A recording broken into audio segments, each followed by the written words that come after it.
Find yourself getting passed by multiple cars, as I mentioned earlier on, so Newhoff in a very precarious situation, but he often finds himself in these places. He doesn't qualify as well as he races. Up front they are getting with Lee Aberdeen and Luca Varani not very far apart at all here, but I just want to see how Alistair Haig deals with Marcello Kessler coming around the old hairpin.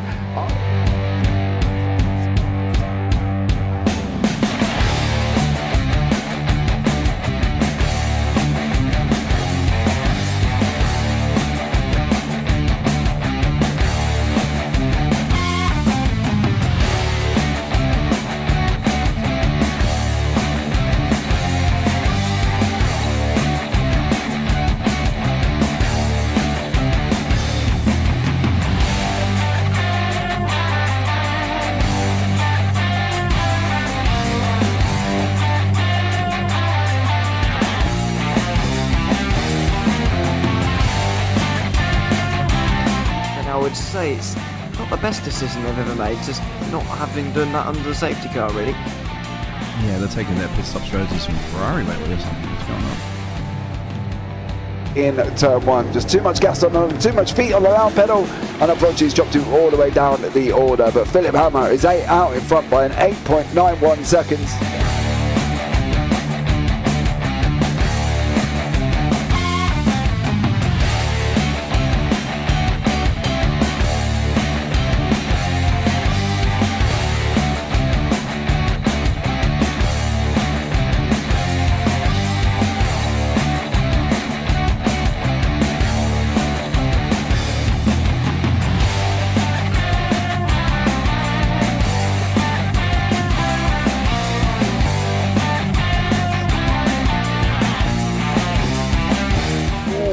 Dan Michael is a wall there, sir. And it definitely doesn't want to be hitting that earlier on as well. Difficult, the understeer is in the dirty air through that final corner because it's such a long corner and you get dragged off into the grass very easily. He'll have the slipstream down it towards the chicane. Peterson was briefly alongside, but that slipstream has saved him and kept him in third. Yeah, Varani now lost a little bit of time to Aberdeen, about half a second. Peterson is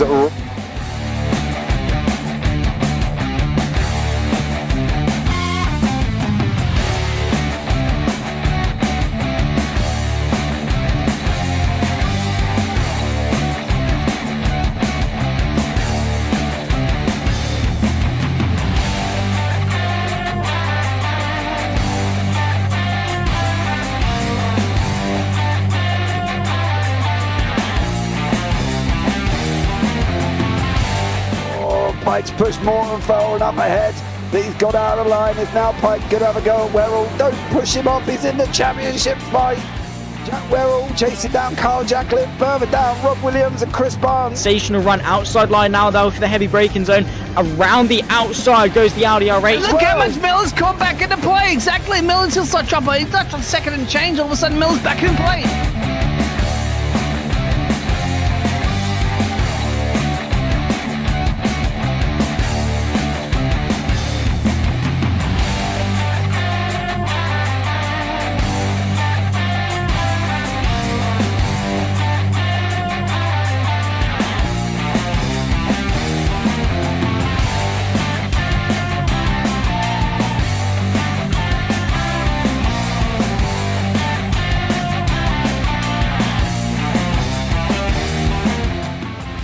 Moving on to the back end of Phil Jocelyn. So there's been a lot of movers and shakers in this first 2 laps here for race. Absolutely serious racing league. Everybody's allowed to have fun. Yeah.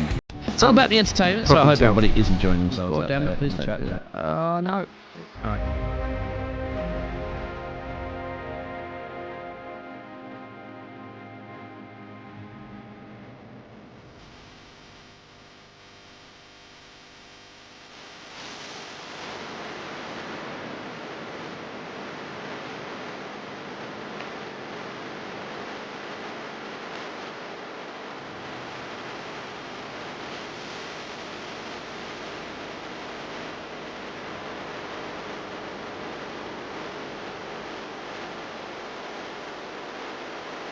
Coming down, does he have it? He's going to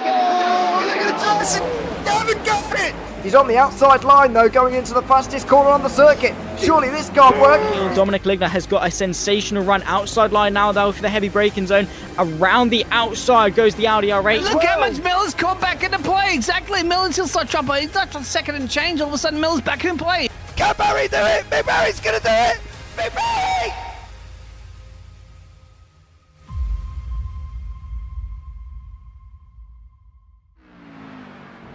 Good evening, ladies and gentlemen. You join us at the dying moments of this qualifying session for the Evolution Sim Racing Season 3 GT3 Championship here at Spa-Francorchamps for round number 2. This is the first of the 1 hour sunset races this evening, and we are at, well, an absolutely legendary circuit. You can see the calendar here. We're past the 2 pre-season races now. I've been at the circuit Jules Villeneuve for round 1. Now we're at Spa. A couple social races at Motorland Aragon and Phillip Island. Then there's Sebring, Le Mans, Watkins Glen, Suzuka, Mugello, Circuit of the Americas, and Bathurst for the final round going into 2024. But I'm, of course, Kelsey Gill in the booth as well with Dean Biggles. We've got a few moments left of qualifying, Dean, and we've got lots and lots of drivers and lots of action to get through. Absolutely right, and we also have nighttime, which is going to be even more interesting for the drivers because, yeah, it's all going to be headlights, and it's all about spotting this 7-kilometer track, give or take.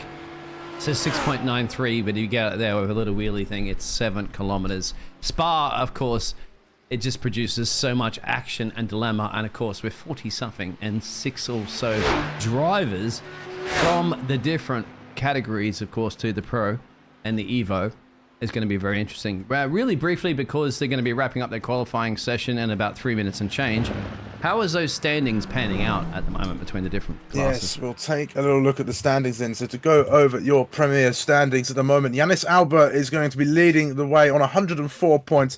Then we have Matt Hoyland, 86 points to his name. Then just 3 points behind is Pierce Berry. And then there is Tristan de Nebrega on 83 points as well. Then a point behind the two of those is Luke Lucchesi, Joe Newman in P6 on 73, Thomas Pugh on 60, Christophe de May in P8, Gianni Tahar in P number 9 on 48 points, and then Joe Sparza on 42 points there. That's the top 10 of the Premier standings. And taking a little move over to the Evo standings, Joe Glass leads away, 115 points, 104 for Matthew Jones in P2, Gary Mitchell 92 points in their P number 3. Then there's James Bostock on 83 points, P4. Then Ashley Brooks 54 points. Then 2 points behind is Nathan Crook. Gareth Newton is on 47 points with 42 points to the name of James Rankin. Then there's Dennis Collar on 41, and a point behind him is Rob McKee, and that's the top 10 for your Evo standings as well. But it should be quite interesting, an hour race, and it's a circuit that it's quite the challenge already, and despite the dark conditions, and there's a lot of blind corners, there's that technical twisty sector 2 to navigate your way through around this circuit as well. And well, you don't want to get any penalties around here either. The pit lane is notoriously long, so if you get yourself a drive through, you are going to be in big trouble at this circuit. And well, I think I've never driven Spa at night time, Dean, but I'd imagine it's a big challenge. It is. It's usually a driver's favourite too, of one of those many fantastic circuits you can go around the world here in the Belgian forest. So, of course, you know, as you go up through Eau Rouge is also a tricky one. You could about blind corners. That's one right there. Overtaking opportunities into Lacombe after you go down the Camel Straight. As you said, that the tricky sections, and they call it No Name, and there's many other corners, of course, to go through there. Blanchemont. And into, obviously, the bus stop chicane there, where it's going to slow everybody back down there and then kink it around the corner to your start-finish line after La Source. So the drivers will be wrapping it up. It's going to be interesting because you've got a lot of drivers. As for pit stops out there, well, obviously there is a mandatory pit stop, but I would assume you'd be looking at perhaps 2 also for an hour-long race. And depending on how the situation is going to pan out, of course, with this qualifying session, let us know in the chat. Hello, welcome. Of course, we do love and we will read the chat as much as possible. Give us any juicy information if you are an engineer or supporting your friends and family here at the lovely Evolution Sim Racing. Yes, we're but moments away from a qualifying session now. We're just waiting. Well, from not qualifying, from the race. We've done qualifying. We've sorted that one out, and we'll go through the grid when we get to it as well. But looking forward to this one. It's always good. It's early in the season as well, so there's still plenty of opportunities for drivers to gain those points, to get themselves situated in the championship. But it's always good to get an early standing, I suppose, isn't it? To set yourself up in that mindset right at the beginning. And well, the points on offer in this hour-long race as well, they're a bit more lucrative than the points on offer in the 2 races that you get as normal. First place, of course, gets 100 points, 90 points for second. There's 80 points there for third place as well, and then down through fourth, 72, 66 for fifth, 60, then 54, then 48, 42, 36, 30, 26, 22, 18, 14, 10, 8, 6, 4, 2, all the way down from first to 20th there. And I'm assuming that is going to take up both sides of the grid, so that'll be your Premier drivers, and then that will also count for your Evo drivers as well, your firsts taking those 100 points in either side. But yeah, it's going to be looking like a decent race, Biggles. I mean, I haven't seen any of the drivers in this league. Are you keeping no eye on any particular ones? Should I be keeping my eye on any particular drivers? Anyone in the chat got any favourites? Last week's race winner as well, too, is one to be keeping an eye out there. Of course, you have the Flying Republic of South African drivers also one to keep an eye out, and Mr. Joe Glass as well, too, just dominating his form. But some bad luck for some of those drivers as well, too, that are new to the league. That'll be doing a good job. At the moment, they're showing you pictures at the moment, so drivers are going to be receiving personalised driver trophies again, if you've received them before, if they are new to the league or not. That's a fantastic thing that they give out here at Evolution Sim Racing. It's good to have a little trophy on your shelf, you must admit that. And of course, it's all brought to you by the Eco Energy sponsor of this fantastic league, and you can see that down in the very right-hand corner, as well as the other league sponsors there, the GP2 group there. They came more than technology and PTEC since 1855. God, they've been racing a lot, the PTEC out there. Of course, the cars that we're going to see there, a little bit of a warm-up session at the moment while everybody gets themselves ready for the grid. And you can see those GT3 cars now. It's been a bit of a... In the last race that we had, only a friend, it looked like those Lamborghinis were quite powerful on the circuit, but around here in Spa, I don't know if there's any particular machine that's really going to be dominant. No, just sort of taking a look over the cars that the drivers have got. It doesn't seem anybody's favoured the Ford GT, so that's clearly something that's not taken the liking of the drivers. There's a few BMWs, I'm seeing a lot of Porsches, a couple Ferraris, a couple Audis as well. I know the Porsche GT3 car is a very nimble bit of machinery. It loves to get around some corners, so it will definitely go through the that sector 2 very James well. Says, of course, at the broadcasting network, the boss man himself, he says Porsche cars do what Porsche things do. That's his definition of that, sir. Porsches do what Porsches do. They certainly do, and they're a fairly well-rounded car. Although I've got my own gripes with Porsche's reach out into the likes of sports utility vehicles. They're much better as sports cars. They're just, the design doesn't really fit any of those. I've seen some of those horrible Porsche 4x4s, which I just can't stand. Even the Lamborghini 4x4s, in all honesty, I'm not a big fan of. But there's a few Lamborghinis out there as well on the track, of course. Yannis Albert and Joe Newman opting to drive those particular cars, but it looks like and Pierce Berry and Matt Hoyland as well, as I'm taking a look through. But it looks like it's Porsche all the way, followed just closely by Audi and Ferrari, it seems, as far as car choice goes. You're right out there. I'm waiting, actually, because I'm showing Matt Hoyland there for the DXT Motorsports, who did a fantastic job in the first round. Look out for Matt, because he usually has his engineer out here. Where are you out there, Mr. Engineer, for the DXT? I know, I do apologize. Last week we had some sort of technical issue that's still a bit of a gremlin that's creeping in at the moment as to, I'm not quite sure. My connection, I believe, with iRacing is what we've kind of determined it with. We've got tickets into iRacing. I'm trying to determine what my problem is there. It's probably something to do with my connection and where I am in the world. My computer and all the equipment's perfectly fine. James and all the broadcast and network tools behind the scenes are good. it's just something like that. Those gremlins were trying to creep out of the system. So fingers crossed when all the drivers are on the grid, we don't have those technical issues that we had last week. And thus it got to a point where it was too bad. It killed the connection to the broadcast.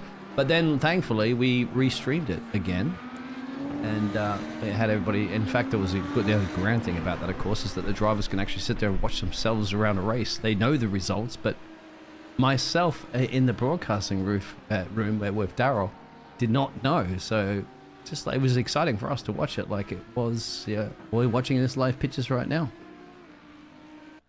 Yeah, it must have been, and it looks like we're almost ready to go out there on the racing. And of course, it's my first foray with Evolution Sim Racing as well. But let's take a quick little glance down the grid then. Yanis Albert is going to be your man on pole position, closely followed by Joe Newman, just 0.02 of a second behind. Then Luke Lucchese is in P3 with Tristan de Nobrega lining up alongside him on the second row. Ewan Stitchbury, then Henry Nakari rank row number 3. Nathan Croakley's away for the Evo series, which is very nice. There's Thomas Pugh in P8 there too. Then Kevin Simon and Jeremy Orlemans will make up your top 10 with Daniel Nans and Joe Glass P11 and 12. Then we go with Stephen Donnelly and Paul Calishaw. And then there's Peter Cox and Phil McConaughey. Then there's Gianni Tahar, Pierce Berry, Javier Talavera, Matt Hoyland, Matthew Jones, Dennis Collar, James Rannikin, and Scott Kostrick as well on there. There's many names going down the grid, and we'll let you run through the rest as we go along. You've got Mitchell, then Stangl, then Robson, Sarah Karadesla, then there's Fretwell, Bostock, Cakebread, McKee, Gandor, Cohen Rats, Aston, Keenan, and is that it? As we got more, we Palmer, Robinson, Lodbrook, Knight, Matthew, Jacks, Spara, Newton, Preston, Veer, and Brooks, all the way down in number 47 there as well. Little fun fact for you, for Dean, Mr. Alex Kandaz, I believe the name is, Cohen Rats, there you go. I've had the pleasure of witnessing him race before, and he may be in the Evo series down toward the back, but this man's got at least a Formula 1 championship, at least as far as our APPF1 league goes. I help run, so there's a little fun fact for you there. I know him as Bumblebee from his F1 days. Well, that pace car's peeling it out of there. The pace car's even with its lights on at the moment. That's naughty for the pace car, but the rest of the lads drivers you'll see approaching on the grid at the moment, going down to the start-finishing line. It'll be a rolling start, and it'll going to be an interesting one, because if you make a mistake right now on turn 1, turn 2, turn 3, and so forth, in fact, they're going to be going up through the famous Eau Rouge, which is Red River, because the iron in the soil actually makes it red. That will be why that reason is called. But anyway, my friend, let's see. At the moment, cross the fingers, everything does look good with our pitches. I think we're going to go green. We are going green. Let's go for an hour race around Spa. Yeah, we're underway. It looks fairly clean. Get away from Albert at the lead of the pack at the moment. They're all just filtering in. All one by one they go. All trying to find their way through. Who can get the best draft down the Kemmel Straight? Here we go. Look at the cars illuminating this circuit as they come down towards Laycombe for the first time this evening. Trying to go side by side. Trying to get those moves on as well. Albert defending off from Newman for the time being. And you can see they're all filtering their way through Malmedy now. No dramas for the time being as far as I can see, and it looks like a fairly clean getaway from everybody. Oh, it's fantastic, I'd have to say. Brilliantly done for all the drivers on the grid there. Oh, then again, I may have spoke too soon. There might have been a little bit of an accident at the back there with James, but as you can see on the pictures of the race leaders making their way around, and unfortunately the only problem with night racing, of course, here in iRacing is that you can't see those sporting liveries that the drivers have until you get up close there with those headlights, and we just see it at the moment there. Yanis leading from Joe. No changes at all in the top 12. No changes yet, but I think we've got plenty of time for that. Only a minute 20 into this race. It's a long circuit, this Spa-Francorchamps. It's, well, depending on how you look at it, it's 7.004, or I guess on iRacing it said 6.98 kilometers long.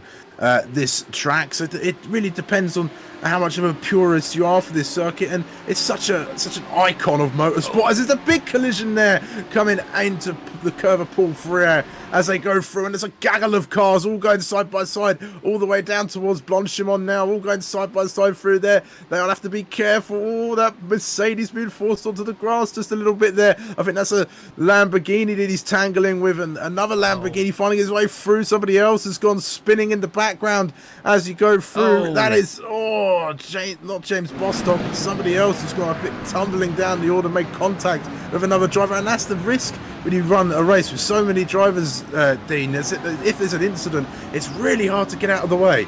Yeah, you are correct on that one, of course, and that's a high-speed incident, of course, down a straightaway.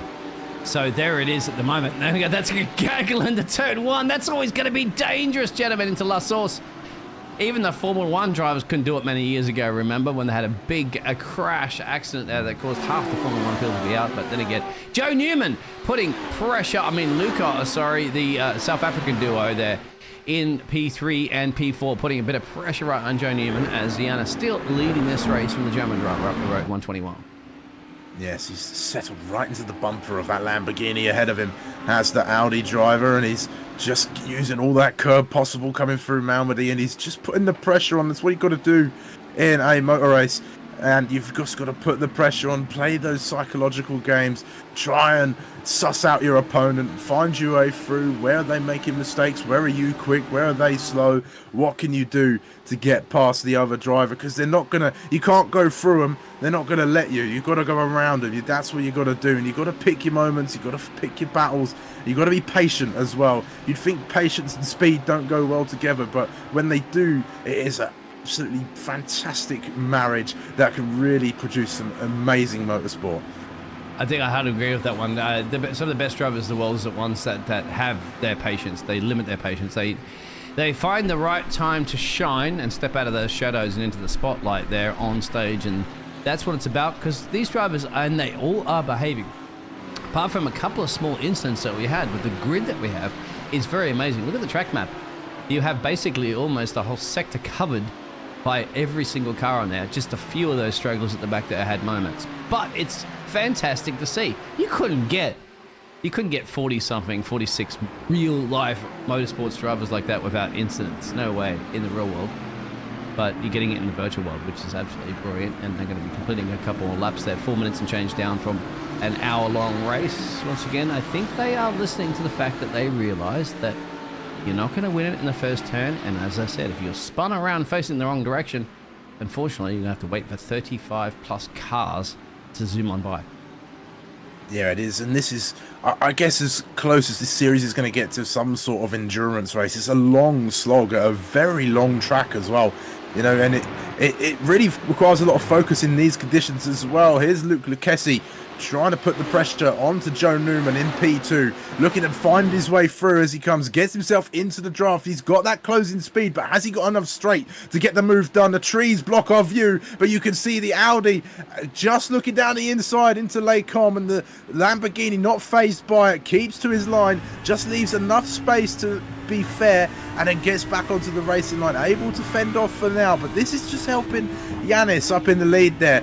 He is got that 1.8 second gap. He's making sure that he's managing it nicely as well, and Joe Newman having to defend is going to slow him down a little bit. What are we watching here? This is Kevin Simon. He's battling through as they come through Brussels and into No Name now. Lots of cars going through. Nathan Crook, by the way, doing a great job in the number 27. He is heading a train of cars here. He's got Thomas Pugh, Kevin Simon behind him. Then there's Orlemans and Nans and Glass, Cowlishaw and Cox as well, all behind each other, and you can see the order of each class of car out there as well, just briefly as you go through, just to make it a little bit clearer at the moment. But this is your battle for 7th place as your leader of the Evo standings, well, Evo Championship at least, is Nathan Crook in P7.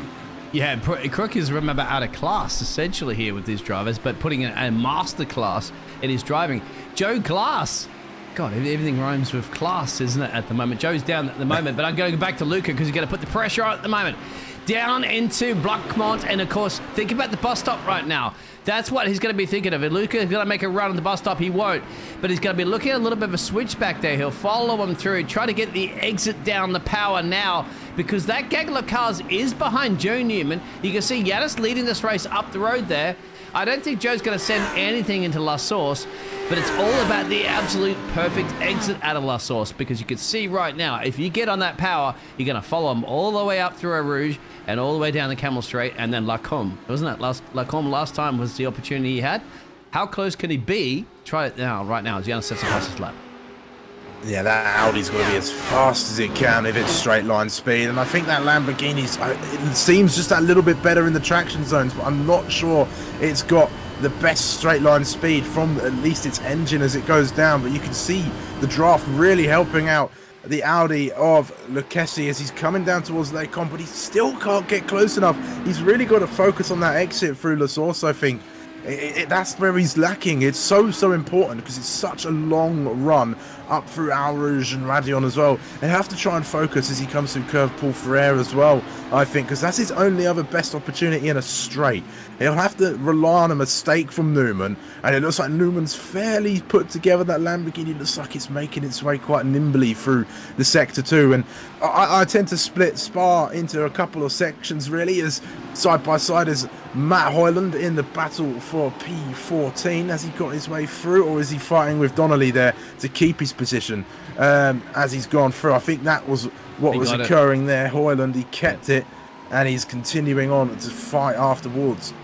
Pierce Berry at the front there, and having a look into the Campos chicane was the car number 27 unable to get through. But Spa, you know, you can't ignore the middle sector. It's always going to be there. It's always going to be an issue. You've really got to set the car up in mind of that as well. It's all well and good being fast in a straight line, but if you can't make up the time through Sector 2, which is very, very important. There's a lot of tracks like it. I can think of Interlagos as a track where Sector 2 is very important as well. But if you ignore Sector 2, you lose out on time. And there's a replay here, Dean. Yeah, Jamal, I think, has gone a little bit too well. Yeah, you can see the rear end sliding out. You can kind of see that. Hopefully he doesn't get collected by anybody. Dangerous spot, backing up at the moment there. And I think that was just a solo spin.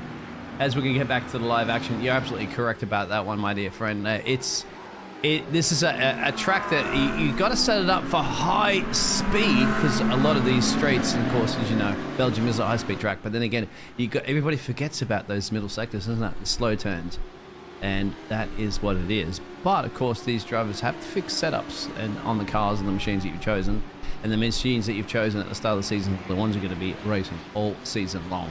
Our race leader, 2.6 seconds lead there. But the battle right now is between Joe Newman and Luca in P2. And Luca's also got his teammate behind him. So he's really, at the end of the day, he's got no threat from his teammate. He knows his teammate's going to work with him. And there it is. Luca's going to have to try. Once again, Lacombe couldn't quite get it done in time. Where else do you think he could think about this? Because it's bringing everybody else into play. You got Stitchberry there. You got Nakara and Thomas just lurking in the background. So you know that they're wanting to do something at the moment. Clearly, Joe Newman looks to be the one that's holding them up. That's 3 seconds now. He's dropped, actually. Joe dropped 2 tenths, at least 3 tenths in that battle. Yeah, Lucchesi, I think he's got to be brave. He had a great chance into Les Combes just now. He was right up on the inside, and fair play to Joe Newman. He gave him just enough racing room as he displaces the entire matter of his car for a moment and then comes back out onto the circuit. But it was a decent little move in towards Les Combes, but Newman really positioned that car well, made it awkward for Lucchesi, made him ride up on the curb. It was on the very limits of fair racing, I think, just enough room to go side by side through there. But this is his best other opportunity, really. He's got to really nail Stavolo and Curve Paul Ferrer as he comes through, and then go on the attack into Blanchimont and the bus stop, and maybe try and outbrake Joe Newman. That's probably going to be his other more likely opportunity. And if Joe Newman makes any sort of mistakes through Sector 2, that's where he can pick up a place as well. If Lucchesi can really get behind that Lamborghini, really put the pressure on, really let him know that he's there, then he can try and maybe force a mistake and find a way through that way, because Lucchesi does look like he's much faster than Newman here, and Newman is holding him up, and Lucchesi might be feeling that he can get after Albert if he can get free of this Lamborghini. Well, more importantly at the moment too, look at that, into the exit at La Source. It's more importantly that Trishan's behind him at the moment. Trishan's trying to hold off Stitchberry, of course, and the likes of that. So these two Republic of South, the RDSA drivers, that South African team, they're going to work together. And it's all about Luke, who trying to get an exit here, crossing over there, not crossing too much of the track there, down the camel straight there, on the gas pedal, on the loud pedal, and matched evenly by Joe's exit being quite good. And Joe now has to position this car into Lacombe. He's got to do it. He's on the racing line, so he says, okay, you got to go around. You got to go around the hard time course, a sweeping right and then a sweeping left, keep it out of the fence in Lacombe. Perfect there from Joe. And that's another attack held off from the 197 machine, and more frustrating, I have to say, to the remainder of the drivers behind him at the moment. Yeah, he certainly didn't look too worried in that 197 there. He wasn't too fussed going through, and he's just focusing on what's ahead at the moment, and he's doing all he needs to do, really. He doesn't need to go after Albert, really, I suppose. The gap's got too big, but he's keeping the cars behind him at bay for the time being, and it all seems that it's everybody's sort of settled down now. Perhaps all the gaps are starting to open up a little bit. There's their own little battles going on here, there, and everywhere. We're watching Henry Nakari, the Finnish driver, making his way through, trying to find a way past the Mercedes ahead of him in that nice purple car. It's a shame we can't see the liveries, really. I was having a look at some of the liveries in the liveries channel on the server, and there's some great ones out there, and you just get a little look at them if a car's behind, and you can just about see. But I'm sure there's some great ones out there. You'll see them during the regular, daytime races that we have here in the league. And of course, this is a little bit split up because we don't have the two heat races, but this is a full 1 hour race, and that's the beauty of it. And they do switch it around. That's the beauty of it that you're going to have in a racing league where you have that opportunity. Still, Luca is held up here. Luke, I call you Luca. He knows that, in fact, anyway. And if anything, all this helps, of course, is Yanis. A 3.7 gap. You can't even see him on your screen at the moment. He's going to La Source. Everybody else is now approaching La Source. If anything, Yanis's biggest problem, there he is, just appearing up the road there. He's gone to the pit road. He's got an early pit stop there. So is Tristan. And Lucas stayed out, which is unusual because usually they go on together. Early pit stops. This is intriguing and interesting. We have an hour race, so they're already going on the pit road. Yeah, they must be making multiple stops out there as well. I'm not sure if they're going to be changing tyres out there, although I'd imagine they would be in a race this long. Yeah, they're changing tyres. They're up on the jacks. Yeah, look at that. You can see it. So they're going out, changing those tyres, trying to get them way through. I'm waving, Ashley Brooks. You can't quite see it. Well, you can't see it at all, actually. But I'm waving hello and to the 24 other people in the live chat. I'd really appreciate if you guys got involved, said hello, popped in, put any comments, questions, anything like that. Come in. We don't Kelsey bite. Doesn't bite much. Not much. I mean, Zach might. I don't know. I mean, he's not here today, thankfully. But you've got the tamer me. Now, half the grid are actually in pit road. You can see on your graphics. I'm going to go through and show all that because there's just too many cars in pit road. There's too many of them. But I would like to do this very early because we still have 45 minutes worth of racing, so 15 minutes down. Now that indicates to me that we are definitely looking at multiple stops during this race because you would not do it so early unless you're going to take out a heavy fuel load. Hello out there, Safari Nation. See, you've answered the call there. Safari Nation Racing, let us know too if you're supporting a team. I don't see any Safari Nation Racing out there for the team names, but perhaps obviously you're intrigued and you're tuning in at the moment as to supporting somebody. Here for Chifa. Now, how do I pronounce that name too? That is the Finnish driver currently at the moment here. For the Black Horse Sim Racing, there it is. You were correct. It's a Black Horse Sim Racing. And Phil across the pond. G'day, Phil! You're a little day late, dollar short there, my dear friend, but you are here. Hello. We have another fan for Nakati. Hopefully I'm getting that one right. Ashley Brooks. Hello, hello. Well, a round of pit stops have been occurred for a lot of these drivers, and that track map is starting to spread out, isn't it? There is practically, really, the only gap right now, if you're lucky to find it, would be Blotchmont. Yeah, and there's a fair few gaps, and I think stopping early gives the drivers that opportunity to get some clean air, get some quick laps in as well. Let's have a look what happened to Paul Cowlishaw as he's come through. Is that poo on it is? He's just lost it on his own. The same incident that happened a few laps ago as well. A little bit more serious. He's just off the racing line. So Joe's going there. in. This is it, the rest of it, while we just look at that replay. The rest of this field's going in right now. So they've elected to go one lap after. You got Luca, you got, hey, there it is, the Nicardi, you got Peter Cox, Piers Berry, you got all the rest of the field going in. So that's it. You only got a few more drivers out on the field that have elected not to come in. But more importantly, this is the man that elected, who was leading the race, came in. So, is he going to come back out and have another smile on his face to say, I'm leading this race? I think he may very well might. You can see on your track map, that's the green number, 12th place. And everybody else is going to be exiting the pit road. It's painful in Spa for your pit. It's all about whether or not, there it is. And he's going to be saying, almost bye-bye, almost. Let's see. Luca's up the road. I'll get the right camera angles on that one. Apologies. Yep, he got just past. And there is Luke. And there is Henry. So, switcheroos for some of those drivers. I tell you what, if all you Finnish supporters out there for the Black Horse Sim Racing driver there of Nikari, he has now gained himself in the pit stop strategy 3 places. Yeah, that's a very nice undercut from Henry Nakari there. Got himself right into the fight as well. More importantly, got himself ahead of Joe Newman there as well. And Lucchesi has found himself ahead of Joe Newman as well in the pit stops, no less. So that was where he got it on the tactics. And there might be some more switching to go with more pit stops on the way. We're 18 minutes through this hour-long race here at Spa-Francorchamps, and Albert is leading the way. He's 2 seconds up on Lucchesi. Then Henry Nakari, after a great undercut, finds himself P3, followed by Newman, Nebrega, Stitchbury, Pugh, Cox, Tahar and Crook, your top 10.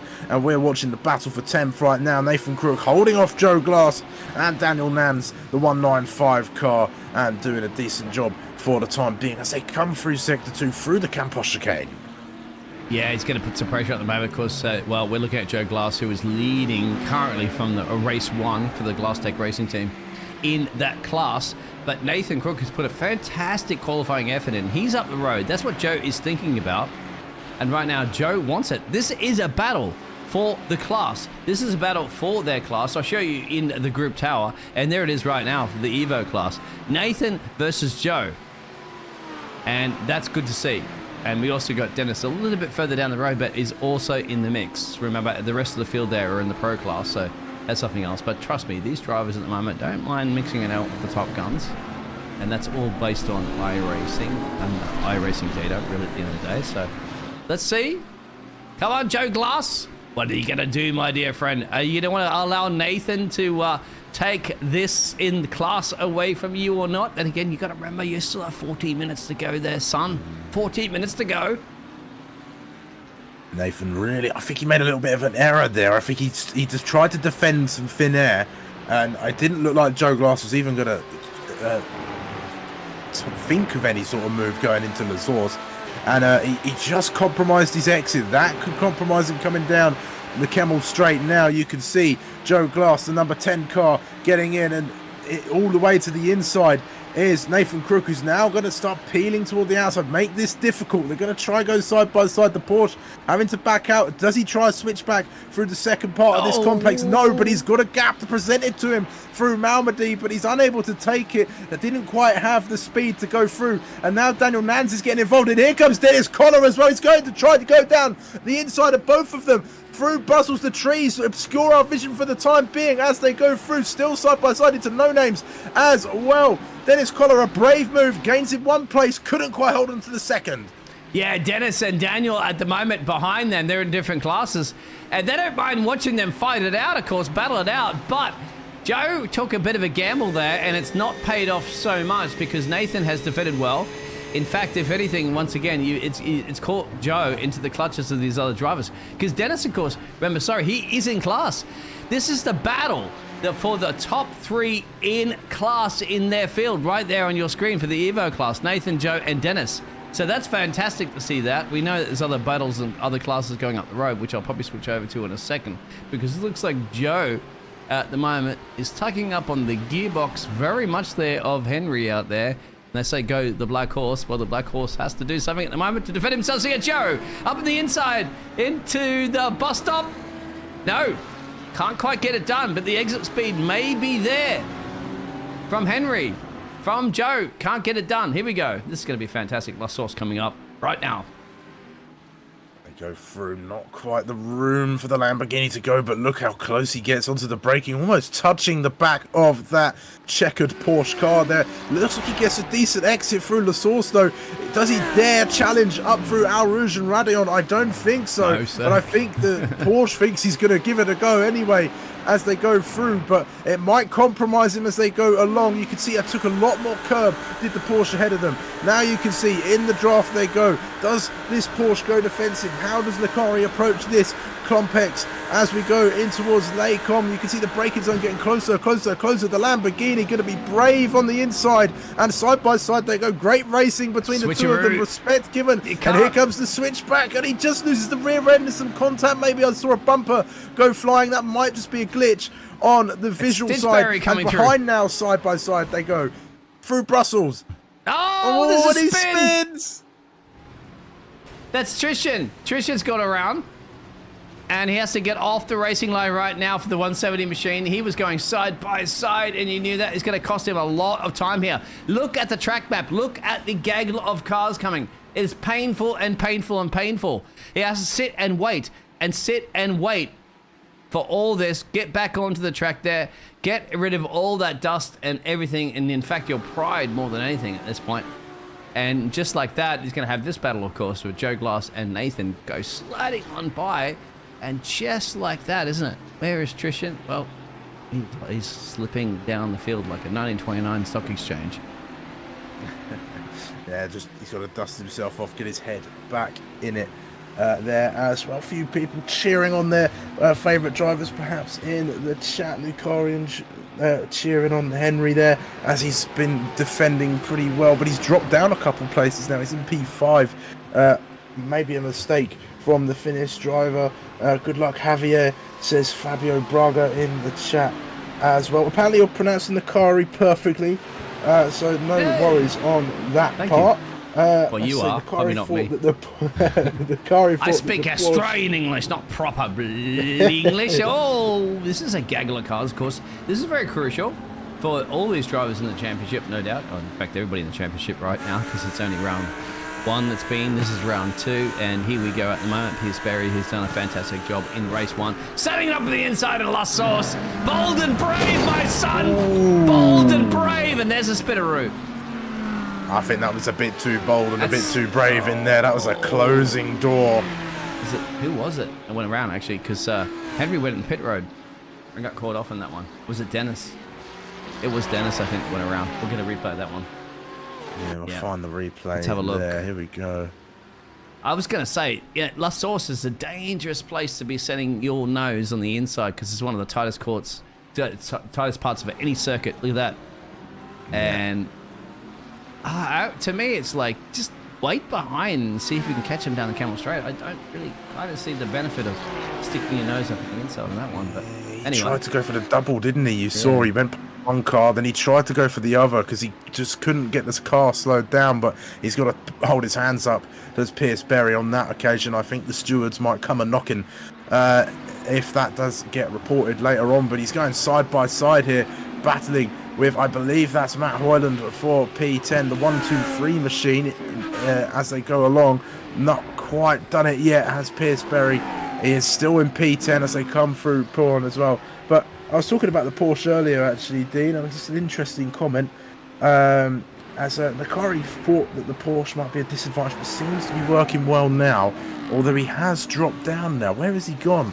He's not in the top in the top five anymore. He's dropped way down the order into P23. Did he pit, or was he caught up in an incident?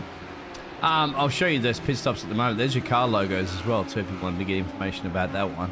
There's your pit laps that the drivers have done it on. So there it is, if they had a pit stop or not. There's your pit stops overall. He has stopped. Yep. So it's 2 there.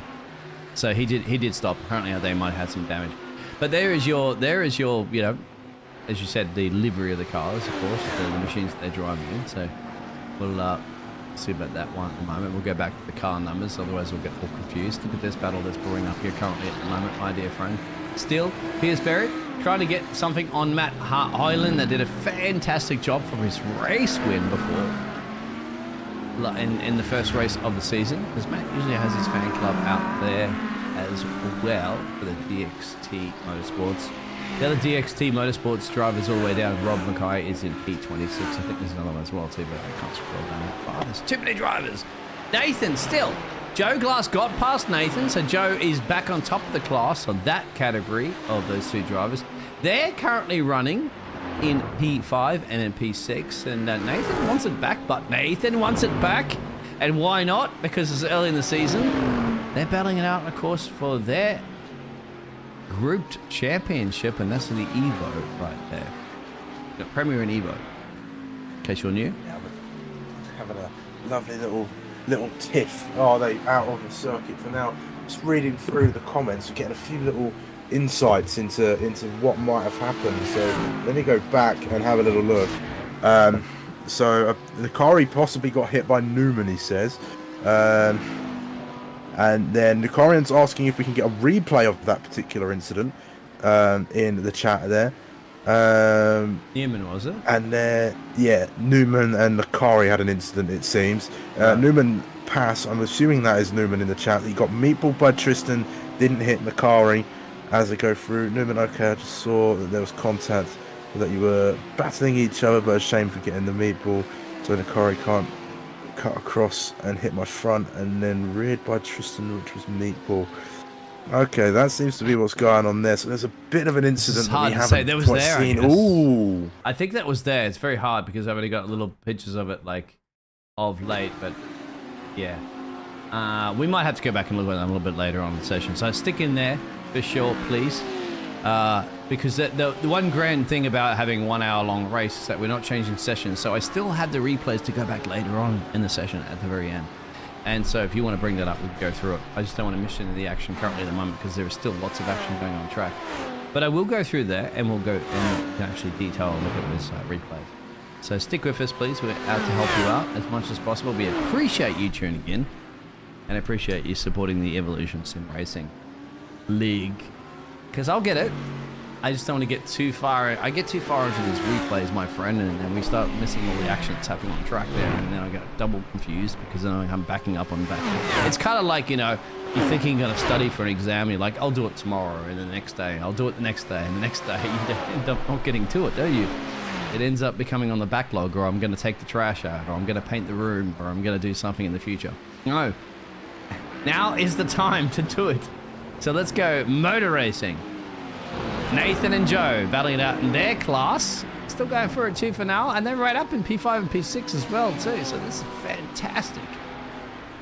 Yeah, Dennis could have been right up there as well if he hadn't had that moment that he went through. But Joe Glass, Nathan Crooks side by side as they come through Brussels here. This slightly off cambered corner. Are they going to emerge side by side once again? They are in towards No Name. This is a battle that has been raging on for the last few laps and is going to continue to do so. They've got to be careful not to fight too much as they'll invite Daniel Nansen Orlemans into the fray as well. And while they're not competing in the same class, they will still be fighting for those positions. They'll make it awkward for the two of them as well. Joe Glass is on taking each other out. No way!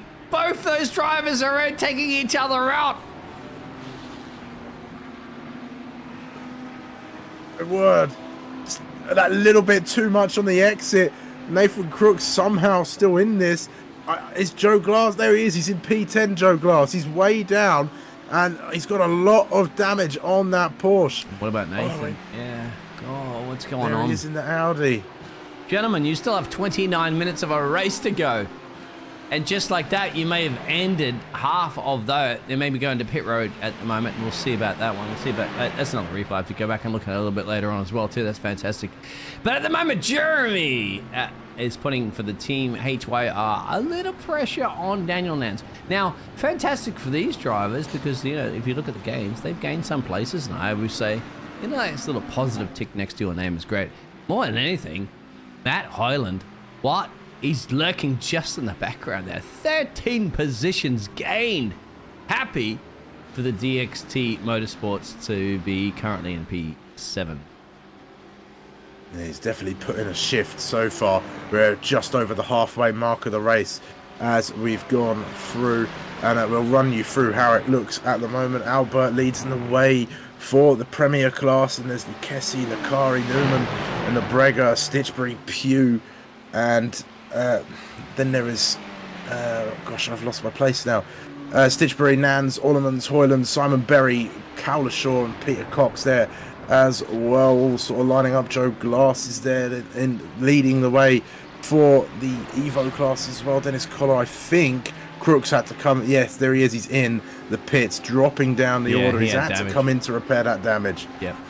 Pierce Berry's now going to be in the back of Joe Glass. I wonder how much Joe's going to fight this one off. I think after the incidents that you've just had there, Joe, I would let Pierce Berry through there. It's a different... Remember, he understands that Pierce is on a different... I know Joe Glass does not like to yield even to these drivers in the pro class, but I think after those incidents that occurred before, Joe is looking at a better position, knowing that one of his main opponents, of course, Nathan, that did such a fantastic job out qualifying him, is now on pit road taking some damage. So if I was you, Joe, I would not be wanting to get involved in that one. Go ahead, sir. I saw that. That was Joe Glass hitting a really big bump as he went that little bit too wide on the exit of Pouon. He got a lot of airtime. He was on two wheels for a moment there. He's lucky to still be going in a straight line, in all honesty. Gosh. Yeah, I know. These cars are heavy, remember, and they hit those chicanes at the moment. They bounce around. It's like, you know, it's like you're taking your children to one of those blow-up bouncing castles, isn't it? Where they go jump up and down there and they bounce really high in the air, and you go, oh, please don't hurt yourself. Please don't hurt yourself. Jeremy at the moment doesn't want to hurt himself. Trying to take on Daniel. That's a battle for P4 and P5, P6, my apologies. Still Yanis leading by 3 seconds and change. And the massive gap back to Thomas in P3 is huge right now, as we're 26 minutes remaining in our 1 hour first race feature of the season here at Spa. Yeah, just trying to have a little look. Just trying to see what's happening out on the circuit, and it looks like Yanis has just got a class above everybody else. His fastest lap is a 2 minutes 17.308, and in the next closest, as far as I can see, is Luke Lucchesi in P2 with a 2 minutes 17.630, but there's a 3/10 difference between the top two there, and it looks like really that Yanis has got the measure of the driver in P2 in pretty much every sector as far as it goes. He's just got that little bit extra. Slow down big time.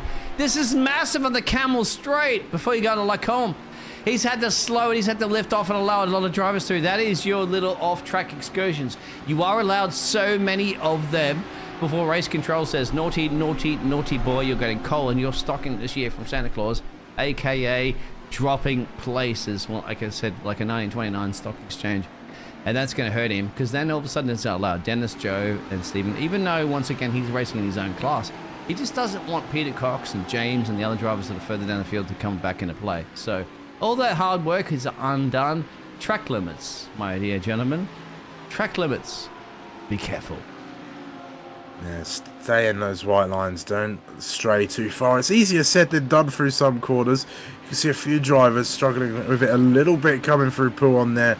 It's a tough one. It's a high-speed left-hander, double left-hander, hence the name Double Gauche, if you know it by that name. But I never know that. I didn't know that. Thank you. Yeah. That was a bit of information from Dan Peoples. Yeah, Dan. Yeah, of course, the Dutch man that has commentated here a lot in JPB, and Dan's probably around somewhere lurking in the background. That's great. I see. That's what I love about learning with even all these years in broadcasting tracks. You don't know that. Yeah? I do know at the moment Peter Cox is trying to make this place back up on Matthew Jones, different in class, but Matthew doesn't care about class right now. He's going to be like, I'm sick of by race line. Get around me the hard way or the easy way to the bus stop. All the way around the outside becomes the inside for the next part of the corner, and that's a cut and paste move there. It's all nice and clean going through. That's a position for Peter Cox crossing the line, and we're starting to approach the latter stages of this race now, and I guess at this stage, you're probably getting a little bit weary, perhaps, or you might be starting to sort of let some tiredness come in as Pierce Berry into the pit lane now. We might have a little bit of a battle going on here through Laycombe. This is Jeremy Orlemans chasing after Daniel Nans for P number 5. Doesn't quite get the move done, but I guess put yourself in the shoes of a driver, Dean. What are you feeling around this stage of the race? Are you tired? Are you just fully zoned in? Are you completely honed in on this circuit at the moment? Walk us through it. What do you think? I like what the driver's send that dummy at the moment there, because what they're doing is, as a race engineer before in the past, that's with Formula 1, that's a little bit different than these machines. Of course, in Formula 1 is the arcade game rather than the actual racing sim that we have here. You got to set a dummy at the moment. You want to make sure that your driver, you want to kind of upset the driver at the road. Like, this is what Jeremy needs to do here on Daniel. He needs to make sure Daniel is starting to mirror drive and then force Daniel to mistake. Look, the exit speed is clearly faster here. But then again, nowhere to overtake. That would be suicidally insane to try it there, because you've got sweeping lefts and rights. And then you're going to come back down and tuck it all the way around. Crucial, these final 2 corners, well, not final corners, but of course, the exit speed coming up on this corner is more important, because you have a high-speed run down the Blackmore. This is where you're going to get the power down, and this is where you're going to get your slipstream and your drag. Now, if you're Jeremy, you're going to think, okay, have I got enough speed here? Look at that. He's going to even use his mirror there. So he's focus. It's almost like you're an open-wheel Terrafizer. And then feel about whether or not, where is he going to go into the bus stop? And if I'm Jeremy as well too, and I'm not going to overtake you, but I might think I'm going to send a dummy on the inside, throw you off as a driver. Psychological games right now come into play in esports sim racing. Yeah, you've really got to try and perhaps telegraph some moves, really read your opponent, try and understand where they're going slowly on the track. And look at that closing speed under braking. So much more confidence there from Jeremy, I think, into that braking zone of turn 1. And then just not quite getting the exit he would like, perhaps. Maybe that tighter line that he took through there didn't really help him. And it looks like Daniel Nans just got that little bit better of a line. But how much faster is that Ferrari in a straight line? We'll find out soon. This is Scott Kostrick. Is dropping places. This is the Scotsman in that very graffiti-looking Porsche. And here we go. Then Daniel Nans being chased by Jeremy Orlemans. You have to set a dummy here right now. You have to let him know you're here. You're here not to mess around, gentlemen. He could have the inside line through the exit of Lacombe. They're going to go side by side. Rebel switches to the right and then back to another right. Brilliant racing. And Jeremy, job done. You've licked a stamp, my friend, and you've sent it up into P5. Yeah, it's a brave move. He made himself aware. When you're overtaking, you've really got to think, haven't you? Where is the best place to position the car? And he took a look at the outside. He recognised he had the straight line speed to do it. Had the confidence on the brakes as well to draw alongside his rival. And going through side by side, he then took the racing line on the inside, which made the job all the more easier to get the power down, get ahead, and then cut back in front from Malmedy and just keep the position. And it's all about those tactical plays, all about thinking out on the track there as well of where the best place is to go. And is Donnelly going to make a move as they come towards Campos? I think he's fighting Joe Glass here for not the lead though. Dennis Collar has the lead currently of the Evo class, and it's a little fight here between Joe Glass, Stephen Donnelly, and Matthew Jones here for the Evos. There's 3 cars. This is a fight for P2. This is important for their class as well too, because remember Joe Glass, I mean, it's not my fault, Joe, that your name rhymes with Glass. Yes, of course, for the Glass Tech Racing team. But Joe, of course, has Stephen behind him. And once again, I think isn't it got to be more difficult, isn't it, when you're talking about night racing? Because we've all been, haven't we, out on those freeways or motorways, where you want to call them. And here we go. So at the inside there, we'll get back to you on that one in just a minute. But that's going to be difficult. It's going to compromise so much exit speed coming out of here. And then, of course, you're going to crawl your way down a short straight and into La Sauce. And then again, you know, how much sauce do you want to put on your burgers or whatever you're going to be eating here in Spa? We'll find out right now. And Dennis has actually gone on the pit road. That's interesting at the moment. So Dennis, in that class that they were battling with, has gone down a pit road. So see if that comes back into play. We did kind of suspect that there was going to be 2 pit stops during this race. Climb up through La Sauce. I love that one. Brilliant. And I've lost my train of thought, even what the question was, because they're racing. Down, you racers! You're taking my distraction away. Go ahead. The more important thing in this battle is they look to maybe go 3 wide here as they go along. Is Donnelly going to lose, gain a place? He is. Joe Gloss loses 2 places on the Camel Straight there. He had nothing really to do as he goes through. And I was about to mention the more important part of this little fight we've got here is that Matthew Jones is the man sat in P2 in the standings at the moment, and he's now ahead of his rival as well. And there's 10 points between. Let's see what would be now. No, there's 8 points between what is now 3rd and 4th, although now that it's changed and now the leaders come in, it's now 10 points between 3rd and 2nd. So you've got 90 points for 2nd, 80 for 3rd, so that would help in the standings a little bit. There's only 11 points between the two of them in the standings so far, so that is a decent little move there for Mr. Matthew Jones. What's this? You got to remember at the moment, this is a battle what we are seeing right now in class. I'll show you group towers. This is the Evo class. Stephen, Matthew, and Joe are definitely battling on track. They're a little bit further down. Of course, we're talking about 10th, 11th, and 12th. But for them, it's 1, 2, and 3, remember, in the class. That's what they are worried about. And that's all they need to be worried about.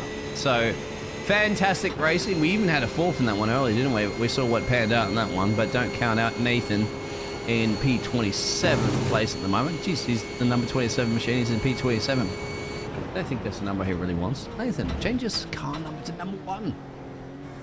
Anyway, we'll see as they make their way through the bus stop chicane and about to start another lap here of a Spa. Laps don't really count that much more of time. 16 minutes and change to go. Yeah, with it so long, you'll get very few laps around this circuit.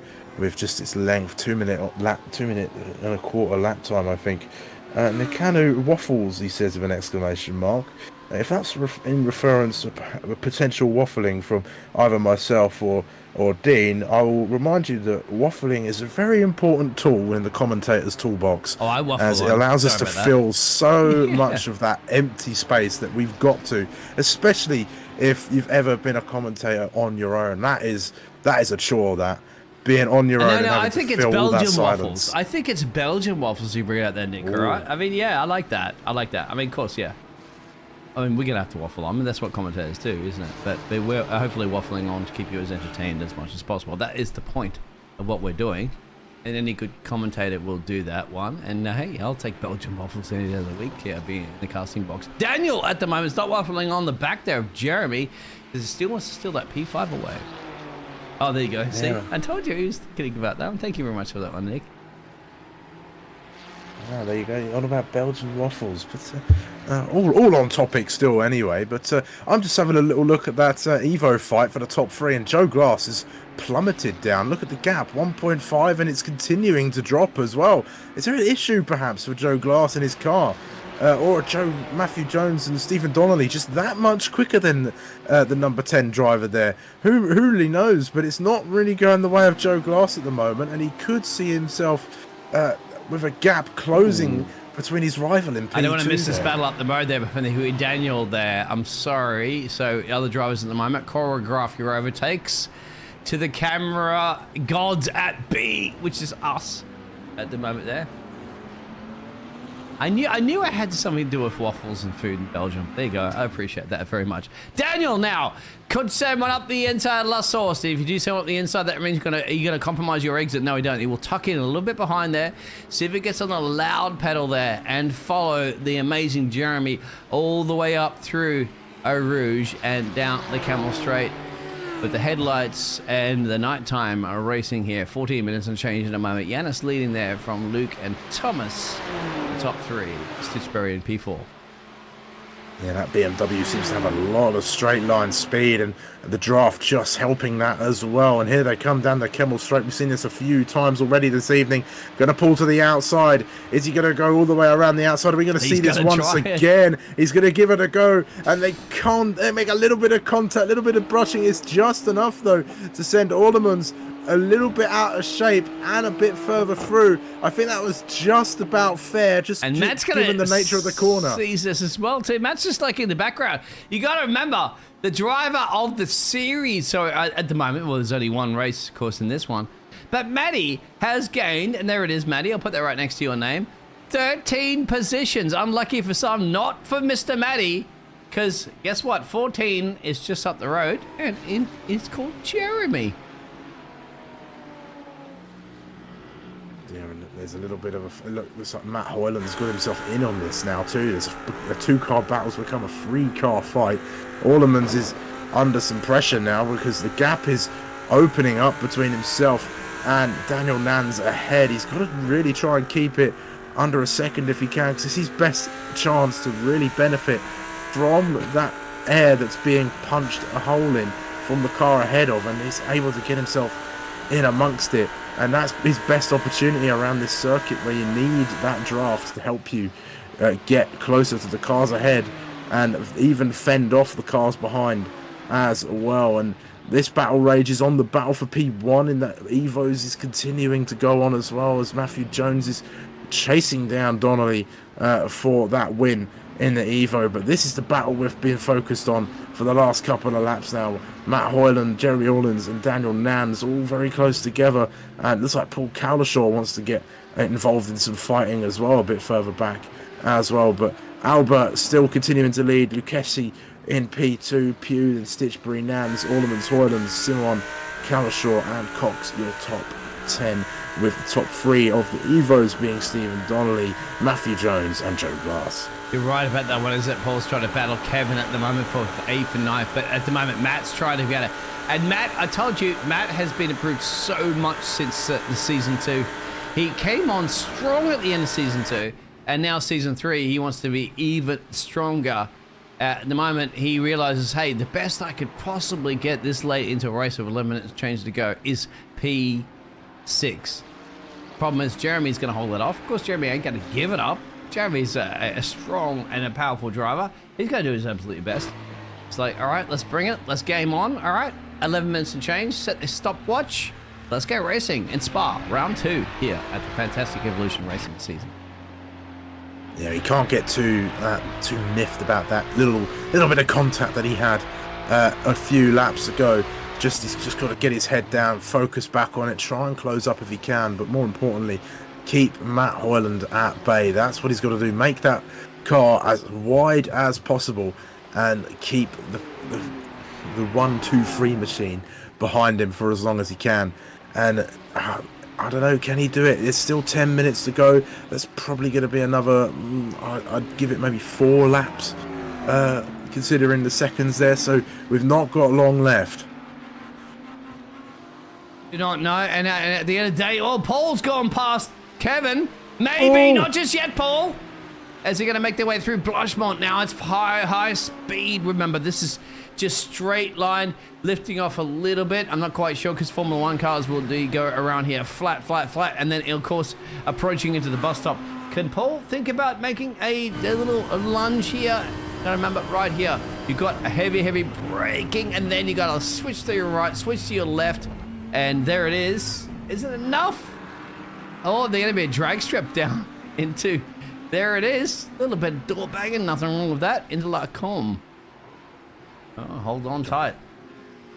Into La Source they go, and it looks like the move's all done as they go through. And I think Kevin must have been a bit thrown off by that little mistake he had into the curve of Paul Ferrer, and that's what allowed Cowlishaw to really pounce on him. He smelt blood in the water, he got the move done, and he sent it to the inside of bus stop as Kevin made another mistake.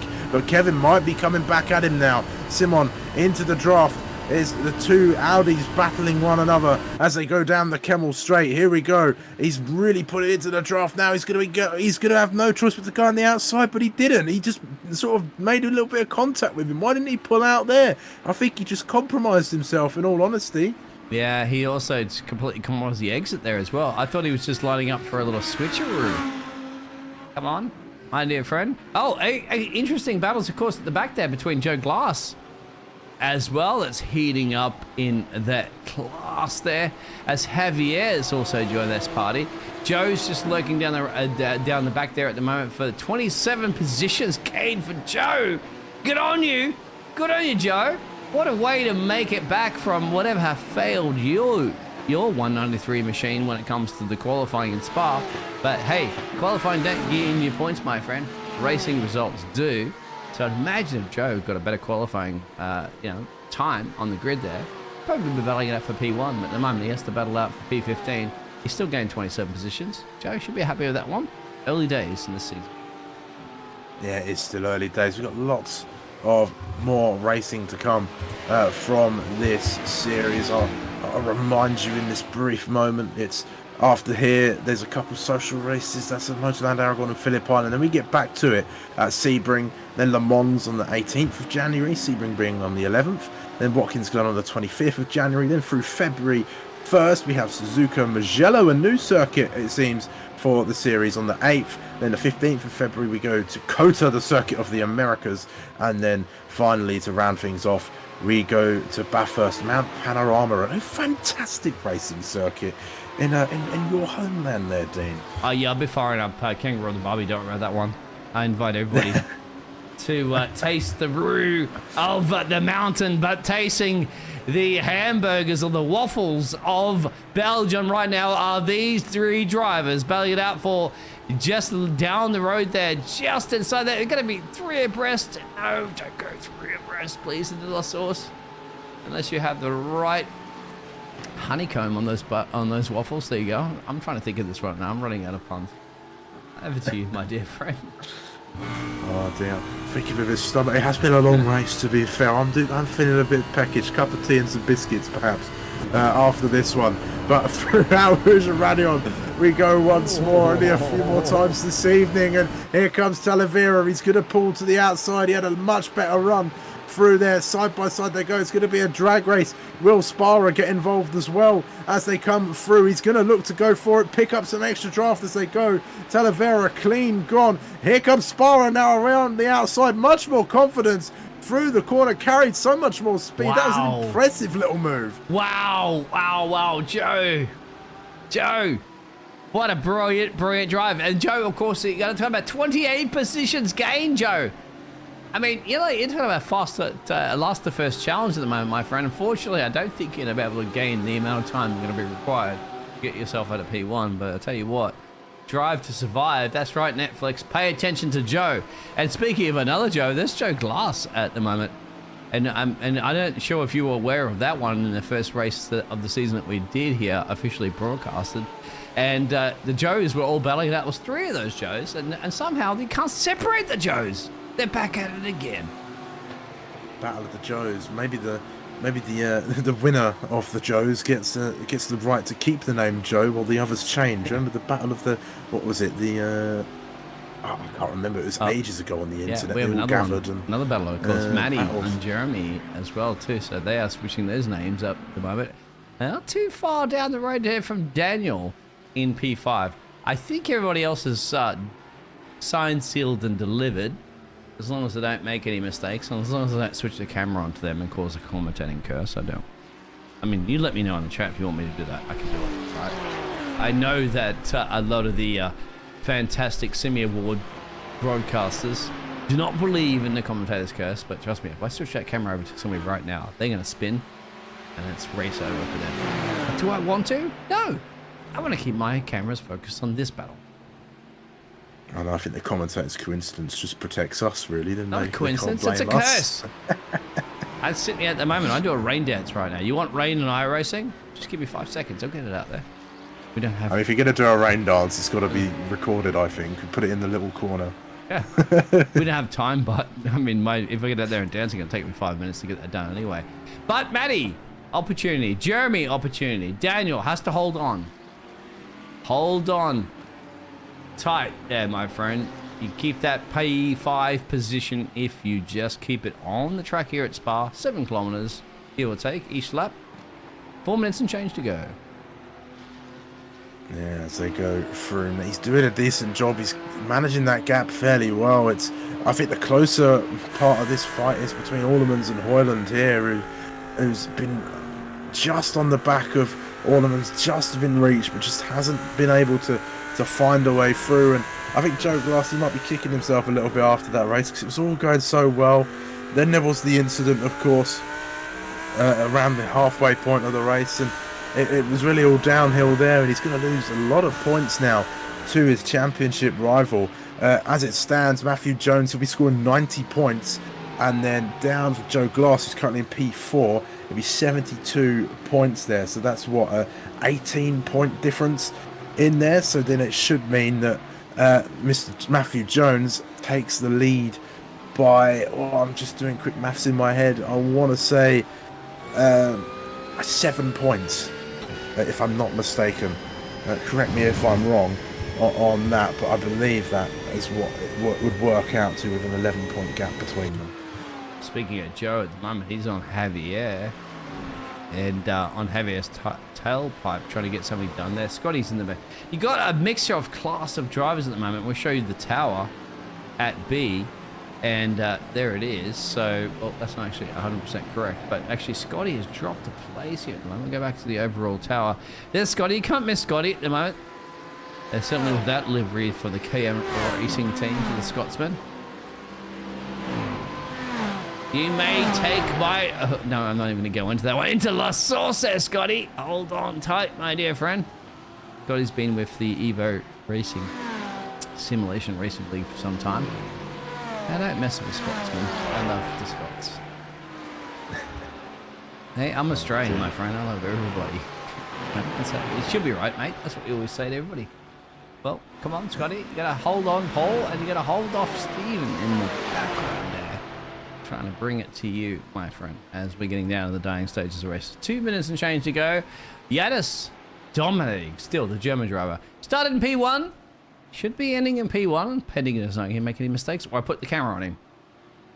I mean, one thing I can definitely say about Scotsman is that they love a wet race, and it'll be unfortunately not raining this evening. That would have made the evening all the more interesting. But I've had the pleasure of racing with a Scotsman as my teammate. I've had an Australian as a teammate as well in my time too. Sorry. I've had a Yank, and gosh, I've had many a teammate at this time.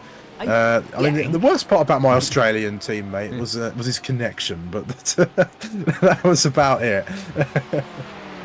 Yeah, well, I mean, I'm sorry, I apologise for all Australia. We're racers at heart. In fact, you know, everybody here in the United Kingdom and everywhere around the world. I mean, Germans, you can't take it away from them. South Africans have been amazing. You still got to remember we have a South African P2 there. Luke is getting the job done. This battle at the moment for P6 and P5 and P7 is brewing into the dying stages of this race as they get approaching La Sauce, perhaps for the very last time, if anything. The race leader has passed start-finish line. Coming into Brussels is our race leader now. You can just see on the track map there, in between car 31 and 32. There he is. He's been there all race long. He's just... He checked out from the beginning, opened up the gap, and he said, "Fine, boys, you go out and fight. I'll sit here. Nice little practice session for me. I'll just go around the circuit. No bother. Open up that championship lead, put my feet up." Or, well, you can't really put your feet up in a sim rig, can you? But it's not he's recommended. Just been having a whale of a time. Yeah, not recommended. A little bit of a dummy sent there into Lacombe. Not going to quite work off here for Jeremy, and Matt lurking in the background there, trying to seize opportunities. I'm just saying, I honestly think at the end of the day, if you are going to be a race engineer, I would say settle on these points. This is a long season. Okay, and if it all goes pole-shaped right now, essentially, at best, you're going to drop to P12 or something like that, considering how much time is down the road. So, that again, try to tell drivers differently, my friend. It's like trying to tell a child not to draw crayons on the wall. They're going to do it. And you also want to encourage them to do it as well, too, because it's encouraging creativity, inspiration, and motivation. He's in indeed. And car number 1 is approaching La Source for the final time this evening. Well, I say car number 1, the leader is approaching the La Source for the final still time. Car number 1. It is. It is, well, yeah, I suppose, or 121. car number 121. But coming through the Source 1 final time, he is going to be taking the checkered flag. It is Yanis Albert, the winner for the premium class division for this race here at Spa-Francorchamps. And then Luke Lucchesi, after battling all race long, he has finally settled himself in for P number 2. Thomas Pugh is going to come home in a few moments time and take the checkered flag for himself. He is going to be position number 3 this evening, and it's been a quality race for a lot of the drivers out there as well. There goes Thomas Pugh as we watch the few lapped cars make their through. Then there's Stitchbury making his way through, weaving through. He'll be happy with a P4, I think. Daniel Nans, can he hold off in these final stages? Let's see the 3 of them coming through now. He's managed to hold off all close together, but it's P5 for Daniel Nans. A great race for him, I think. Yeah, Paul will get that one there, Kevin. And Paul, I'm actually going to show you more of the gainers and losers towards the end of the one, because I don't think the interval is going to really make any difference. But Matt Hoyland, 13 positions gained. You're going to be happy with that one, my dear friend. We're still waiting for some more drivers. Here's Stevie battling it out there with Matthew Jones and James. They're going to cross the line there. Joe, another big gainer, 29 positions. Joe, UK and 29, my friend. And Javier, Alex, Scotty, getting it done. Great battles. And then James, of course, the boss man himself, James, all the way back here at the moment in 29. But he gained 9 positions there, James. Come on, get your little buttocks there, GT car around the corner there. Thank you. About time. 66 Audi gets it done. Yeah, But what about, I mean, a little bit more for Nathan, isn't it? Nathan, the man that had out-qualified everybody else in his class, has to finish, unfortunately, now in 17 positions lost. But still, seeing the checkered flag is still the best way you can finish a race. Incident between Nathan and Joe Glass may be remembered at some point in this championship if Joe Glass perhaps loses it because of it. But we're going to run you through the standings now in a few moments' time. It's been an incredible hour-long session here at Spa at night time. There's been some great moments. There's been some amazing side-by-side racing. There's been some great talking points as well, and you've all got involved in the chat as well if you have done so. But we'll take a little look in a few moments. Any thoughts after that race there, Dean? I want to throw that one to the chat, actually. That's more the people that have been tuning in there and supporting their drivers. It's been that's what it's all about. It's nighttime here. Look at that. You can barely even see the track itself from the helicopter cam. We will get those results up in a second as we're waiting for the rest of those drivers. Of course, the rest of those, how many drivers? A lot of them. This is what the Evo, 47 drivers that the Evolution Racing League has brought. And this has got to remember, we're talking about the second race of the season. We're not talking about just a handful of days before Christmas. That, my dear friend, is impressive. Results? You wanted them? You got them. Coming out right now.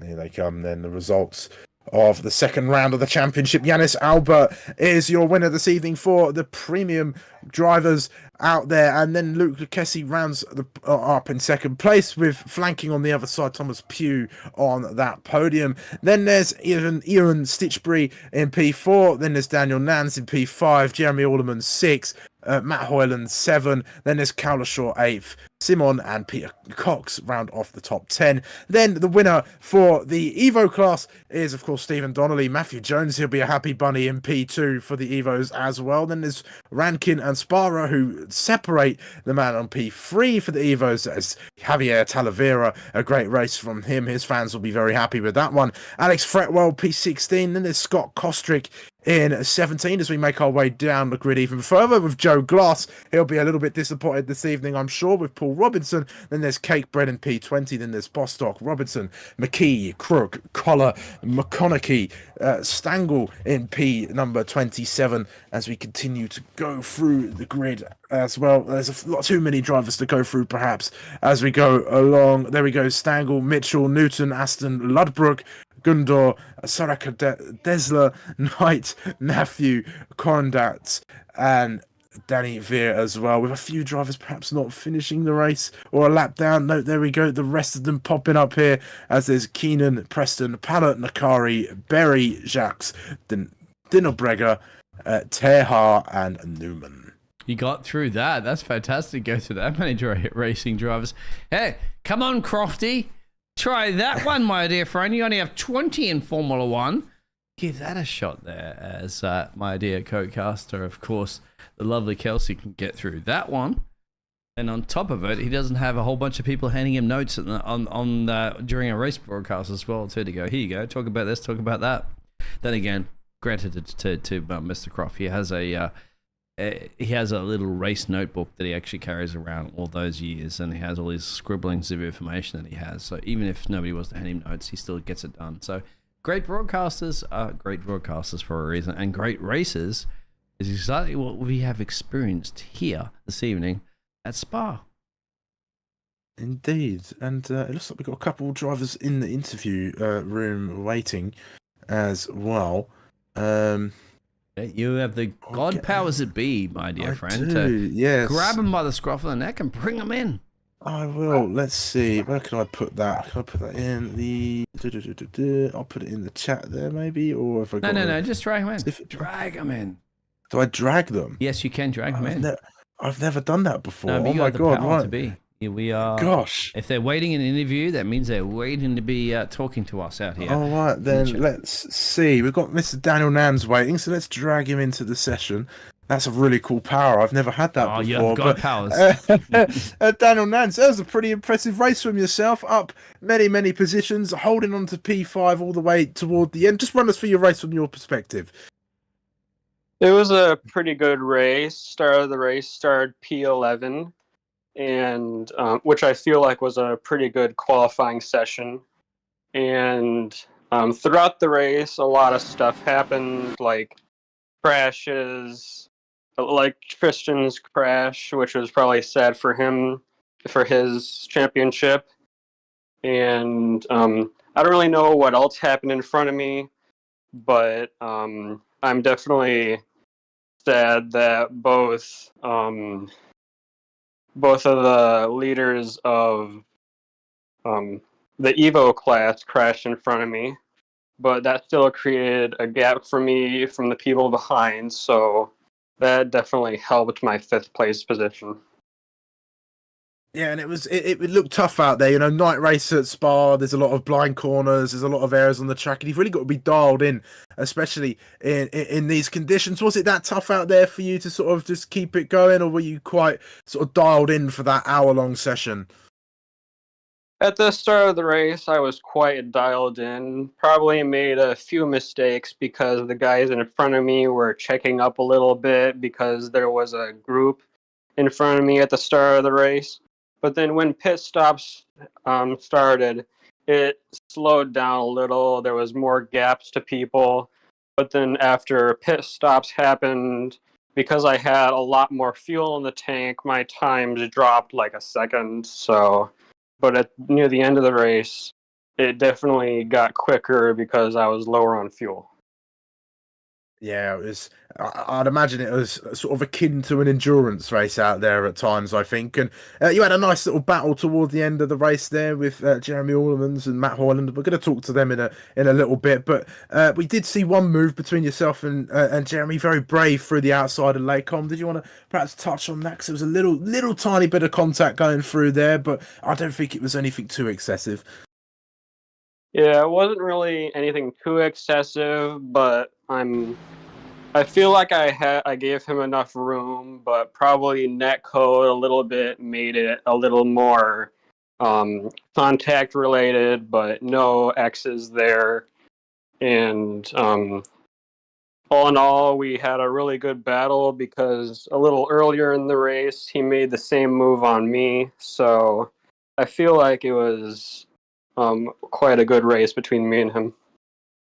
Yeah, it was an impressive little battle to watch out there, and it was a lot of fun for myself and Dean to comment on that and see all that action out there. But before we let you go, Daniel, is there anyone you'd like to shout out before we let you go and enjoy your evening? I'd probably like to shout out Jeff Destino as my team leader and owner of the team, and definitely Peter for getting me along with the racing and all my teammates. So that's about it. Nice. Well, thanks for popping in, Daniel, and well done this evening. I'm sure, it might not be me, but somebody will be speaking to you again at some point in the evening. Thanks for joining us, mate. Yeah, thank you. All right, let's. There you go. I can drag him around. This Oh, is yeah, a really there you cool are, little DXT feature. Live out there. What a race. Yeah, where were you? Engineering, your fantastic racing team as well, which ended up Matt Hyland finished in P7. Just looking through that real quickly where you find the next driver that we have to go to. Yeah, Danny down there in P37. So a little bit of an interesting situation between them. But, my dear friend, you have the powers that be, the God powers, to pull who would you like to in the next interview? Yeah, so Mr. Jeremy Orlemans, then one of the 3 drivers who fought. They finished P6. Let's drag him in now. Hello, Jeremy. How's it going? What's up, guys? I am buzzing. Yeah, that looked like a great race out there. You had a lovely little battle with Daniel and Matt Hyland out there as well, and it was an interesting little session. Do you want to run us through the race from your perspective? Well, obviously the start was a lot better than last season's. And I was just cruising around, trying to keep it safe for like the first half hour. But I had a couple of slow cars ahead of me, so I pitted early. And I dropped back to P15. I didn't know what happened. Maybe I overfueled a bit. And people were just dropping off in front of me. And I had a great fight with Daniel, and Matt joined in later. Both Matt and I had 8x, so we were on the verge of a drive-through. But it was great fun, to be honest. Yeah, it looked like a lot of fun. There was a lot of battles up and down the grid, and the conditions must have made it a little bit tricky. You know, night race at Spa, long circuit, blind corners, maybe some areas of the track that would be harder during these conditions in the day. Was it difficult for you, or were you just super honed in and super engrossed in all the fighting going on? I wasn't even too focused tonight, but I had a great what's it called? I did a 3-hour race last week, which led into the darkness, so I was used to it, or I got used to it, and I was just, as you said, in the zone. To be honest, I was just peaking. As you can say, like my lap times were as fast as they were in the previous race as well. So I'm really buzzing. Yeah, you certainly sound like it, and you had a great battle in the middle of the race there, and there was a moment between yourself and Daniel that looked a little bit dicey, although I think it was on the very edge of fair racing there. As you went into Lake Com, he made a little bit of contact to you going around the outside, but it doesn't seem like there's any hard feelings between that. But do you want to run us through that moment of the race from your perspective? Which one? Because we had 2 moments. The first one where I overtook him on the outside, and the second one. The second one where he yes, that one. I got too much on the inside. I hit the curb and it unsettled my car. So it wasn't really. I wasn't trying to close the door on him. The car just got unsettled, and that's when we made contact. But thankfully, it all went right or well. Yeah, it didn't look too dicey. I think it was just the nature of the corner there, wasn't it? It is the hardest one. I'm showing the replays right now. That was a dangerous place to be going side by side, gentlemen. Yeah, but I've had some moments with Daniel in season 2, but he's a great guy, and I knew that he was not going to make any sudden moves or anything. So, and the same for when he overtook me. Maybe we had contact, but it was all fair. If you ask me, it was great. Yeah, well, it looked all fair and clean as far as it was. I don't think there's anything too nasty to say about it and all that. And it was a great little fight for us to watch. And before we let you go, Jeremy, is there anybody you'd like to shout out? My mom, my dad. No, I'm just kidding. Well, my teammates. That's Stephen K. Brad. Mark Robinson and Matt Barnett, who's not here tonight. But yeah, it's just great to be with the guys. It's good fun. Nice. Well, thank you for joining us, Jeremy, and we'll see you again very soon, I'm sure. Yes. Good night, boys. Good night. There you go. In high spirits, Jeremy Aldermans. And we got one You more. called it one more? To go. Who is Yeah, going to be the one more. stepping out of the shadows and into the spotlight here this evening? Mr. Matt Hoyland, the third member of this little gaggle of cars. Matt Hoyland, hello, welcome. Hello there. Nice to speak to you. Yes, and you had quite the race out there from what I'd see. I know Biggles was cheering you on quite a few times throughout the race, but do you want to run us through it from your perspective, please? To be honest, it's probably one of the most, I won't say boring. It wasn't boring by any means, but it was really uneventful. Like, everything seemed to just collapse around me. I mean, I saw several, obviously, cars going off. We saw Tristan and Joe Newman. I saw Joe's car buried in a tyre barrier at one point. I saw Joe Glass and Nathan Crook come together, I think it was, along with a couple of others. Literally just a case of staying out of trouble. I mean, the pace this week is nowhere near what I managed to find last week. So I knew really it was just about avoiding that dreaded drive-through and any incidents. And thankfully I managed to do it. I'm more than happy with P7 today. Yeah, well, you're P2 in the championship thus far. I mean, there's nobody was looking like they could catch Yanis at the moment, but it looked like a fairly a decent race, at least from what I saw out there. But you then had a nice little fight with the likes of Jeremy Aldermans and Daniel Nans as well, that you sort of got yourself dragged into that once there was a little bit of contact between them. Were you getting a bit frustrated perhaps behind Jeremy, or were you just sort of holding station?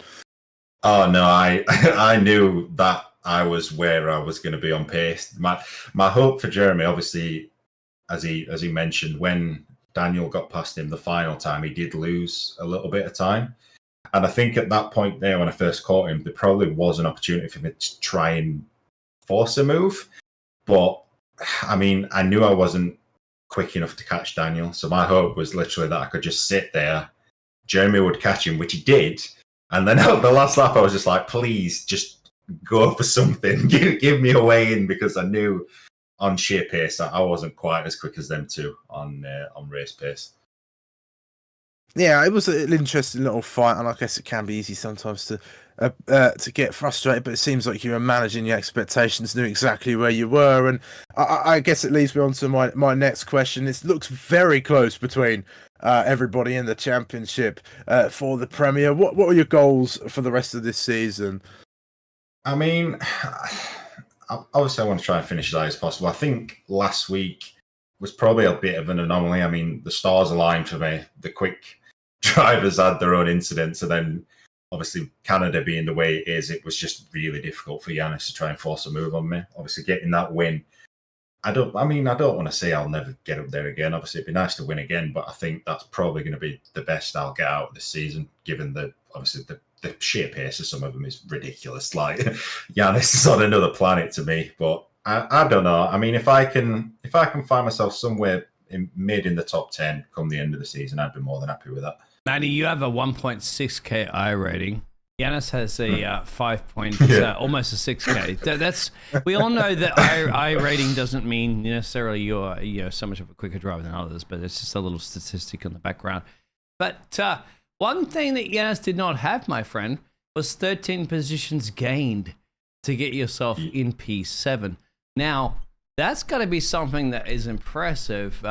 Do you feel that your qualifying let you down a little bit? Do you think if you did qualify a little bit more up there, you could probably be battling it out with the likes of Luke and Yanis and Thomas? I don't know, to be honest. I think maybe that would have been a bit of a stretch. But on pure race pace, maybe I could have been somewhere near Ewan. I mean, to only finish 10 seconds behind him, I think is pretty good going considering where I came from. But qualifying traditionally is always terrible for me. I am awful at one lap pace. You usually find the further I get into a race, the better I get, because it's just a consistency thing. The more laps I pound in, the more pace I seem to find. But trying to get into my head that I've got to nail one lap is impossible. Is it because you didn't have your spotter out there? Danny was racing, apparently. He's still been doing plenty of talking, just nothing useful to me. But no, we've been trying to coach him along a little bit as well. Obviously, it's his first time out, and he's also it's his first league race in VR as well. Obviously, but Matty, you've been doing impressive. Like, you are showing a lot of the 1-2-3 machine that I've never seen before in the previous seasons. I mean, obviously, there's some drivers out there that seem to be out of reach, right? But now, do you feel that you're more in reach of seconds and thirds, if not race wins? I think my pace this season has definitely started off stronger than it was last season. But I think I want to say a lot of it's down to obviously the BOP of the cars has been redone for the new season. And the Lambo is definitely a lot nicer to drive than it was, as you could probably remember seeing several spins from me last season. But having said that, even when I used the Ferrari for the first half, I don't feel like my pace was ever quite as good as it is now. So, yeah, I mean, I think I can realistically target maybe thirds on more than one occasion. Matty, another question to throw into that one. Because, Matty, I as casting you last season and the season before, I see you do some silly mistakes, but all drivers do, right? And there's regrets to be made on that. I mean, of course, I'm casting it up here like, it's easy looking at what's going on, but I don't know the beef that's going on behind the scenario. Do you think now you're more of a wise driver and more of a smart, a driver that's going to not take less risks and see the broader picture and so forth? And that actually makes you sound really bad, but that's not the point that I'm trying to get across. But I get what you mean. Yeah.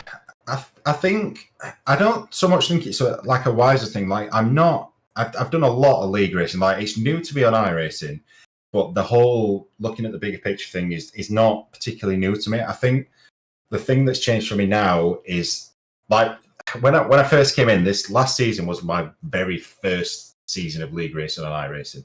Like, I've only really been into it properly for a few months. So there was something of like a bit of intimidation about it. Like, almost, I don't want to get in anyone's way. Obviously don't want to make a fool of myself. And in that, I think I was constantly putting a bit more pressure on myself than I needed to. But now it's just, obviously I know I've got to know everyone. I feel more comfortable in the races themselves, and I'm a lot happier with the car. So I don't know if I'm just feeling more settled. Well, I can agree with you, sir. Judging by the pictures of the first races we had this season, you are a much, much better, at least on-screen driver, and much more pacier, and much more like, less. I mean, I don't have to point the camera at you and you're spinning around. You're still on track. You're still delivering the performance. That's the key, sir. You're doing a grand job, and I'm impressed. Very impressed, and looking forward to that in the future as well too. So, as I said, don't you count out the fact that you might have Yanis up the road there still in the show, but this is one race that's a 1 hour endurance.